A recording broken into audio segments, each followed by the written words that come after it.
प्रीति जी दिल्ली से। राधे राधे महाराज जी। गुरुदेव भगवान, मेरा प्रश्न है कि जन्मों जन्मों के पाप इस मनुष्य जन्म में कैसे खत्म होंगे?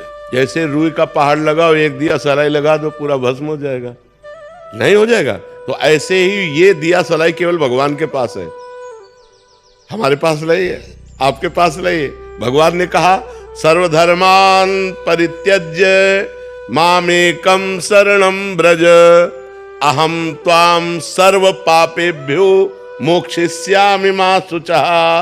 तू सब धर्म कर्म को मेरे समर्पित करके मेरी शरण में हो जा, मैं तेरे सारे पाप नष्ट कर दूंगा। मैं तेरे सारे पाप नष्ट, भगवान सारे पाप नष्ट कर देंगे। तो हमें भगवान का नाम जप करना चाहिए, भगवान का नाम कीर्तन करना चाहिए, भगवान की लीला कथा सुननी चाहिए, भगवान के भक्तों का संग करना चाहिए, सब में भगवान की भावना करके सेवा करनी चाहिए। हमारे सारे पाप भगवान नष्ट कर देंगे।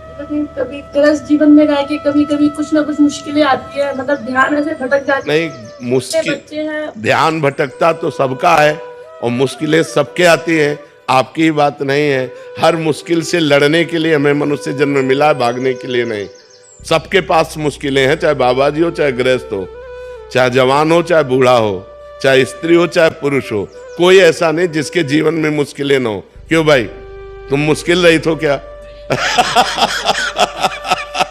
हम भी मुश्किल में है, तुम भी मुश्किल में हो, लेकिन हम मुस्कुराते हैं, तुम चिंता में हो। मुस्कुराहट बनी रहे मुश्किलों में, इसीलिए मनुष्य शरीर मिला है। और वो तभी हो सकता है जब भगवान से जुड़े हो। अगर भगवान से नहीं जुड़े तो आप मुस्कुरा नहीं सकते, पक्का समझो। भारी से भारी विपत्ति और दुख में भी जो मुस्कुरा के कदम बढ़ावे वही तो मनुष्य है। जब भगवान को विपत्ति मिली तो हम इंसान को क्यों नहीं मिल सकती? राम जी को सुबह राज्य मिलना था और समय के 14 वर्ष का वनवास मिला। थोड़ा विचार करो कि अगर हमारे पास ऐसी विपत्ति हो तो जीना मुश्किल हो जाए। सुबह चक्रवर्ती राजा बनना है और शाम के नंगे पैर वनवासी वेश 14 वर्ष किसी ग्राम में नहीं जाना। 14 वर्ष तक वनवास, कंदमूल फल पे जीना, कभी रोटी दाल नहीं खाना। तापस वेश विशेष उदासी 14 वर्ष राम वनवास। कितना बड़ा कष्ट भगवान को झेलना पड़ा। फिर हम इस मृत्यु लोक में जन्म लेकर मनुष्य होकर, ऐसी समस्याएं तुम्हारे पास है नहीं। बहुत छोटी छोटी समस्याएं आती हैं, उन समस्याओं का समाधान हम विवेक के द्वारा कर सकते हैं, हम भजन के द्वारा कर सकते हैं। हर समस्या का समाधान भगवान है। अगर हम भगवान से जुड़े, भगवान का नाम जप करें तो हमारे अंदर ऐसी बुद्धि आएगी कि हम लड़ सकते हैं, हम जी सकते हैं, हम दुख में भी जी सकते हैं। तो यही कला आप भी सीख सकते हो। खूब नाम जप करो, भगवान से चित्त को जोड़ो। मरना तो है ही यार, एक दिन तो मरना ही है सबको।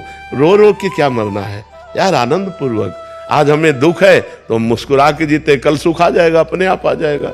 जैसे दिन है वैसे ही रात, रात आई दुख, दिन आया सुख, ये एक क्रम चलता रहता है। दुख सदैव कोई दुखी नहीं रहता और सदैव कोई सुखी नहीं रहता। सब दिन हो तो ना एक समान, दिन बदलते रहते हैं। तो हमें चाहिए मुश्किलों में हम कमर कस ले कि अब मुश्किल आई है, अब मुझे भगवान का सहयोग लेकर इसे जीतना है, इससे हारना नहीं है।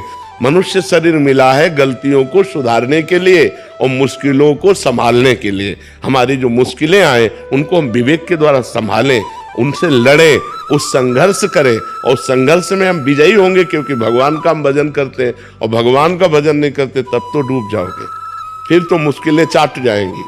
अगर भगवान का भरोसा है और भगवान का भजन है तो बड़ी से बड़ी मुसीबत से भी निकल जाओगे, पक्की बात समझो। अध्यात्म शक्ति देता है। हाँ, आज अगर हम आपके सामने बोल रहे हैं, हंस रहे हैं और जी पा रहे हैं तो सच्ची मानो, शपथ पूर्वक कहते हैं, कसम पूर्वक कहते हैं कि केवल हम प्रभु की शरण में तो हम जी पा रहे नहीं, जी नहीं पा सकते थे। और अब मस्त रहते हैं क्योंकि प्रभु की शरण में मरना तो एक दिन है ही यार, है? बिल्कुल मस्त रहना चाहिए। मनुष्य जीवन मस्ती के लिए मिला है। वो मस्ती तभी रहेगी जब भगवान से जुड़ोगे। अगर भगवान से नहीं जुड़े तो मस्त नहीं रह सकते।